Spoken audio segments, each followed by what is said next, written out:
belajar saya adalah kinestetik visual. Selain itu, saya juga jadi memahami bagaimana saya untuk belajar banyak, yaitu dengan kinestetik atau memperbanyak praktek. Terima kasih. Selanjutnya kita akan belajar intelijensi. Ada yang tahu apa itu intelijensi? Oke. Berdiri. Intelijensi adalah kecerdasan yang dimiliki setiap individu. Oke. Baik. Itu tadi intelijensi ya. Nah, jadi intelijensi itu kecerdasan yang dimiliki oleh setiap individu. Apakah intelijensi itu bisa berubah? Bisa nggak? Bisa nggak? Nah, tergantung bagaimana nanti usaha kalian.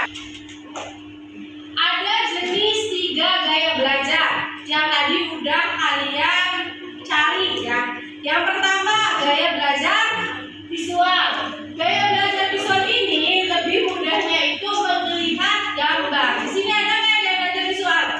Yang hasilnya gaya belajar visual ada nggak? Gaya belajar visual ada ya? Nah, jadi kalau gaya belajar visual itu senang membaca buku catatan, tertarik pada gambar-gambar. Jadi cenderung ketika belajar itu dilihatnya itu dari membayangkan, ya. Sedangkan gaya belajar auditori lebih cepat, yaitu jika misalkan kalian mendengarkan langsung lewat telinga. Kalau gaya belajar auditori, jadi informasi yang masuk itu lebih masuknya itu ke gaya belajar yang lewat suara. Tuh, ada juga gaya belajar yang kinestetik yang harus bergerak. Jadi gaya belajar kinestetik itu cenderungnya itu langsung praktek, gitu ya. Sampai sini paham? Nah, yang ini mengenali potensi karir. Ada nggak potensi karir kalian yang ada di contoh? Ada. Ada nggak? Ada. Ada ya. Ada.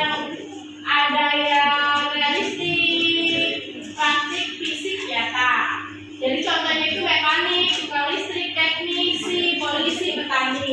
Ada yang artistik, lebih kreatif, seniman, penulis, aktor, desain grafis, musisi, arsitek. Ada yang enterprising, pengusaha, politikus, manajer. Ada yang investigatif, biasa ilmuwan, dokter, psikolog. Nah, ada yang sosial, kayak misalkan guru, konselor, perawat, pekerja sosial.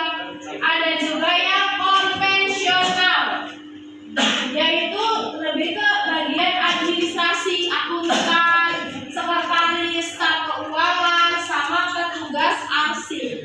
Gitu ya. Sampai sini paham?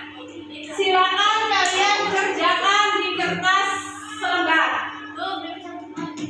Tugasnya yang ada di sini. Nah, di sini kan ada kecerdasan.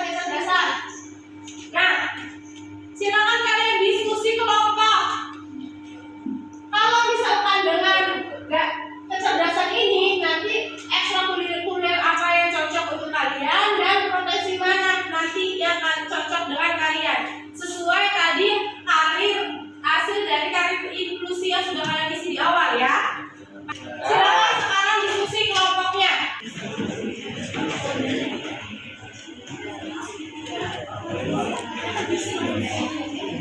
Oke, gimana? Udah beres ya diskusinya ya?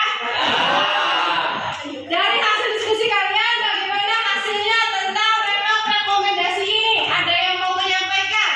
Ibu. Oke, silakan berdiri. Hasil diskusi Dari kelompok apa? dari kelompok A. Hasil diskusi kelompok kami ekstrakurikuler yang cocok sesuai dengan minat bakat, kecerdasan dan gaya belajar, cocok untuk ekskul PNS dan karir menjadi tenaga kesehatan seperti dokter, perawat, bidan dan analisis kesehatan. Oke, silakan beri tepuk tangan.